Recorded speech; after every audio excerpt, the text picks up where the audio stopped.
Said backstories crop up often in the world of anime, but in Naruto it seems like just about everyone has a tale of misery and woe.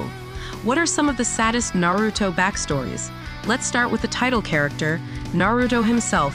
After losing his parents, he was totally ostracized by his village, which made him so miserable that he was able to see himself in Gaara, a character whose equally tragic backstory led to him becoming incredibly violent. There's also Sasuke Uchiha, whose brother Itachi slayed their whole clan, and Itachi himself, who did it for absolutely heartbreaking reasons. This list doesn't even come close to covering all the tragic backstories in Naruto. If you don't see one of the ones that hit you hardest in this video, know that it was probably a contender. Well, before we get into fully details about these sad stories, please kidnap the like button, and please subscribe to my channel and turn on all post notifications so you don't miss any uploads. First one on our list is Kakashi. Kakashi's life was a trauma parade. Even the most basic facts about Kakashi's childhood are traumatic.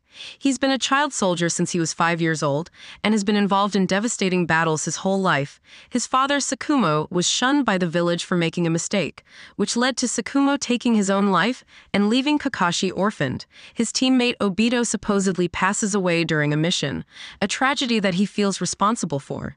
Then he's actually forced to take his other teammate Rin's life in order to stop the 3 tails that was implanted in her from rampaging. Oh, and his Jonin instructor Minato was destroyed by a villain who turns out to be his former teammate. It's amazing that Kakashi is not just functional, but actually seems pretty cheerful throughout most of the series. But that laid-back attitude is most likely a coping mechanism rather than a sign of genuine healing. 2. Itachi. Itachi Uchiha was forced to slay his clan. Itachi spent his early childhood enduring constant warfare. That trauma made him deeply vulnerable and desperate to maintain peace at all costs. When Danzo approached him with just about the most horrifying plan possible, he was on board. He was given a choice: wipe out his entire clan by himself and save himself and his little brother, or be destroyed along with them. While he could have warned his family and prepared them to fight back, he was petrified of more war and convinced that doing so would only result in more casualties. In order to make sure Sasuke would be able to develop the Mangekyo he'd need to protect himself and face later enemies, Itachi encouraged his only remaining family member to hate him so much he'd come and destroy him. So he couldn't even take solace in the one remaining bond he had. 3. Obito. Obito Uchiha's life was hell. Before Obito Uchiha had half his body crushed under a boulder, his childhood was difficult, but manageable. His parents were gone, but he had a loving grandmother. He wasn't as skilled as he wanted to be, but he was working on it. Then the boulder thing happened, and he would have passed away if not for his ancestor Madara. Madara nursed him back to health with help from Zetsu. While Obito was recovering from his near-fatal injury, Madara was painting a dark and terrible picture of the world for him. Words didn't convince him that the only way to save humanity was to destroy it, so Madara created a situation where Obito would have to witness his former best friend annihilate the girl he loved. He concluded that the world was indeed hell, and finally got on board with Madara's infinite Tsukuyomi plan. Madara's painstaking manipulation and grooming paid off. 4. Nagato. Nagato suffered the horrors of war. Living in a small nation can be pretty difficult, especially when that small nation is used as a battleground for a war between larger nations. That's what happens to the citizens of the Rain Village, and to Nagato.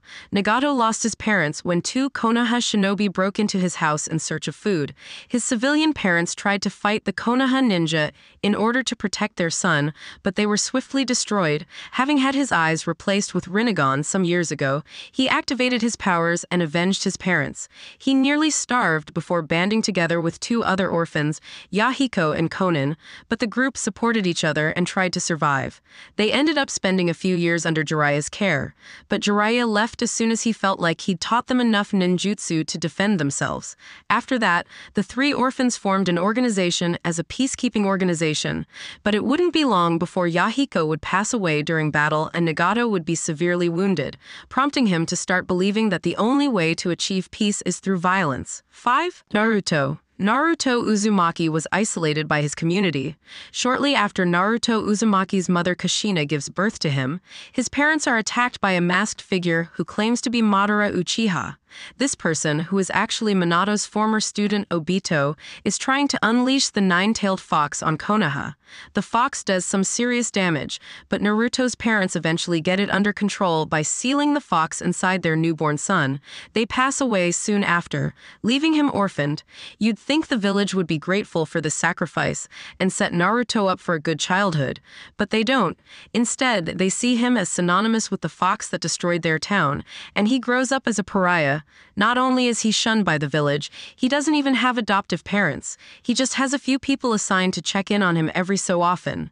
No wonder he has behavioral issues when he's 12. 6. Gaara. Gaara was a social pariah. While Gaara was still in utero, his father implanted the one-tails into his developing body in the hopes of turning him into a Jinchuriki. This resulted in his premature birth, and his mother Kurora's demise. As Gaara got older, he struggled to control the one-tails. Because of this, everyone in his village was terrified of him and treated him like a monster. At first, he was able to deal with it because he felt like his uncle Yashimaru loved him, and felt that the sand that protected him was infused with his mother's love. But that only lasted until Gaara's father Rasa ordered Yashimaru to try and assassinate Gaara, and also ordered him to pretend that neither Yashimaru nor Kurora had ever loved him if he failed. Yashimaru failed, so he told Gaara that lie, and then took his own life. Totally bereft of any and all human connection, Gaara became the monster everyone told him he was. 7. Sasuke. When Sasuke Uchiha was 8 years old, his beloved older brother Itachi slaughtered their entire clan.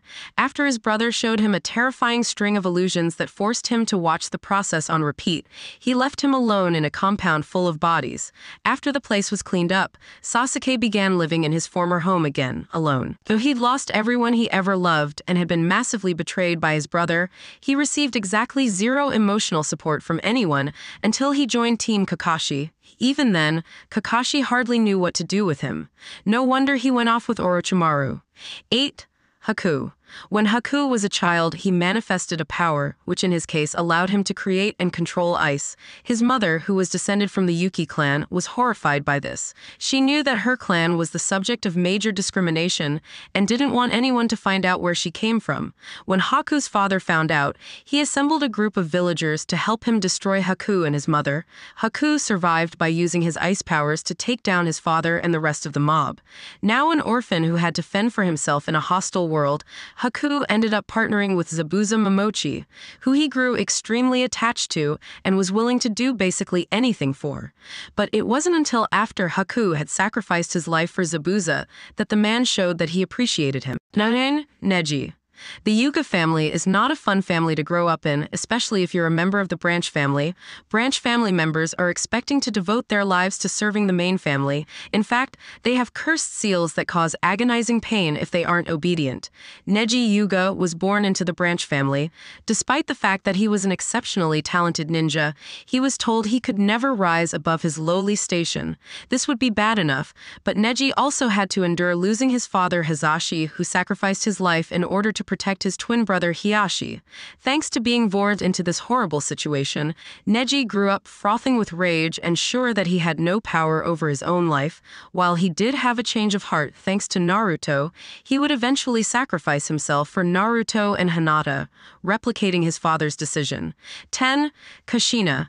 Kashina has always seemed happy and upbeat, but she's actually had a pretty rough life. It's unclear whether her home village of Uzushiogakure was destroyed before or after she left for Konoha, but it happened during her lifetime, which means that just about everyone she ever knew was violently and painfully destroyed. Also, while she handled a role as a Jinchuriki with grace, it wasn't her choice to become one. She was chosen for the role at a young age, and it terrified her. Once she was enrolled at Ninja Academy, she experienced bullying for her hair color, a hair color shared by many people from the village that had been destroyed. Meeting Minato made things easier, but her life was still quite hard. Then, after years of dealing with constant warfare, she was finally going to get a reprieve in the form of becoming a mother. But thanks to Obito, she only got to experience that for a few short hours.